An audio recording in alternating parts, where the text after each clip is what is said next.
Ration బియ్యం పంపిణీలో అక్రమాలపై రాష్ట్ర ప్రభుత్వం నిజాయితీకి నిబద్ధతకు మారుపేరుగా ఉన్న వినీత్ బ్రిడ్జ్ లాల్ నేతృత్వంలో నియమించిన సిట్ పరిధిని పెంచాలని జనచైతన్య వేదిక, మానవతా అవగాహన నేస్తం, Covid fighter, red payers association Andhra రాష్ట్ర ప్రభుత్వానికి విజ్ఞప్తి చేశాయి. ఈ నెల 9వ తేదీన గుంటూరులోని జనచైతన్య వేదిక హాల్లో నిర్వహించిన మీడియా సమావేశంలో జనచైతన్య వేదిక రాష్ట్ర అధ్యక్షులు వల్లంరెడ్డి లక్ష్మణ్ రెడ్డి ప్రసంగిస్తూ రేషన్ బియ్యాన్ని రాష్ట్రంలో 80% లబ్ధిదారులు వినియోగించుకోవడం లేదని, కేవలం 10 రూపాయల లోపు ధరలకే దళారీలకు అమ్ముకుంటున్నారని అన్నారు. స్థానిక అధికార పార్టీ ఎమ్మెల్యేలకు అధికార యంత్రాంగానికి ఆదాయ వనరుగా మారిందన్నారు. ప్రతి మండలానికి ఒక్క ఏజెంట్ను నియమించుకుని వారి నుండి ప్రతి నెల ₹1,00,000 దండుకుంటున్నారన్నారు. కేంద్ర రాష్ట్ర ప్రభుత్వాలు ప్రతి ఏడాది 12,800 కోట్ల రూపాయలు రేషన్ బియ్యంపై ఖర్చు చేస్తున్నాయని, ఇందులో 10,000 కోట్ల రూపాయల దళారుల చేతుల్లోకి పోతూ ప్రజాధనం వృధా అవుతోందన్నారు. ప్రధానంగా అవినీతి రేషన్ షాప్ నుంచి ప్రారంభమవుతుంది. ఈరోజు రేషన్ బియ్యాలు అందిస్తున్న వాహనదారుల దగ్గర నుంచి స్టార్ట్ అవుతాం. ఈరోజు వాహనాలు దాదాపు 6,000 పైగా వాహనాలు ఈ రాష్ట్రంలో వైఎస్ఆర్ కాంగ్రెస్ పార్టీ అధికారంలో ఉన్నప్పుడు ప్రభుత్వం అందించింది. వాళ్ళందరూ ఇళ్లకు దగ్గరగా వెళ్ళి బియ్యాన్ని అందిస్తూ ఉన్నారు.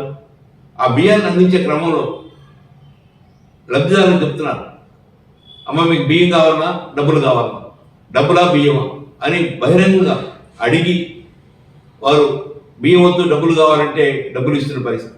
కిలోకి 7 రూపాయల నుంచి 10-12 రూపాయల దాకా ఇస్తూ ఉంటారు. రాష్ట్ర ప్రభుత్వానికి, కేంద్ర ప్రభుత్వానికి ఒక కేజీ బియ్యాన్ని లబ్ధిదారులకు అందించడానికి సుమారు 48 రూపాయలు ఖర్చు అవుతుంది. ఒక్కొక్క కేజీ బియ్యానికి గతంలో స్వర్గీయ ఎన్టీ రామారావు 83లో ప్రవేశపెట్టినప్పుడు మార్కెట్లో 3.5 రూపాయలు ఉంటే కిలో 2 రూపాయలకి ఇవ్వడం జరిగింది. ఒక కేజీ బియ్యానికి ₹1.5 మాత్రమే సబ్సిడీ ఇచ్చేవాడు. కానీ ఈరోజు మార్కెట్లో 50 రూపాయలు పైగా ఉంది, కానీ రూపాయికే మనం బియ్యం అందిస్తూ ఉన్నాం. అంటే 49 రూపాయలు సబ్సిడీ ఇస్తున్నాం. వారి ఆహార భద్రతను కాపాడటానికి, వారికి పౌష్టికాహారాన్ని అందించడానికి, వారిని పేదరికానికి బయటికి పోవడానికి ఈ పథకం ఉపయోగపడుతుందని భావించారు. మీరు ఇస్తే మంచి నాణ్యమైన బియ్యం ఇవ్వండి, లేదా బియ్యానికి బదులు చిరుధాన్యాలు కానీ, లేక గుడ్లు లాంటివి కానీ, పాలు లాంటివి కానీ, వారి పేదరికానికి బయటపడటానికి, వారికి పౌష్టికాహారం లభించడానికి ప్రత్యామ్నాయ అవకాశాలు కల్పించండి.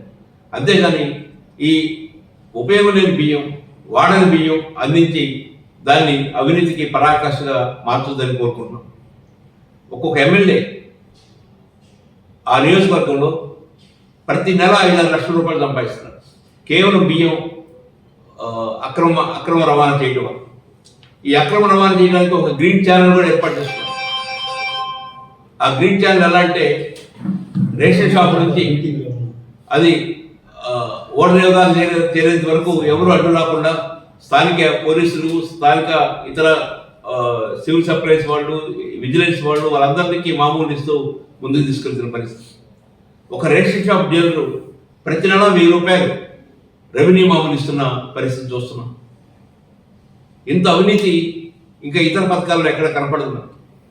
ప్రజల్లో ఎక్కువ మనల్ని ఇబ్బంది పెడుతున్న అంశాలు ఏంటంటే, ఒకటి పౌష్టికాహార లోపం జరుగుతుంది, రెండోది ఏంటంటే అనారోగ్య సమస్యలు తలెత్తుతున్నాయి. ఇప్పుడు ప్రభుత్వం మంచి ఆహారాన్ని పెంపొందించాలంటే దాని స్థానంలో single polish rice, brown rice ఇవ్వచ్చు, మిలెట్స్ వాడుతున్నారు. ఇప్పుడు మిలెట్స్ ధర ఎక్కువ ఉండటం వల్ల సామాన్యులకి, పేదలకు అందుబాటులో లేకుండా పోతుంది. ప్రభుత్వమే మిలెట్స్ ఏర్పాటు చేయొచ్చు.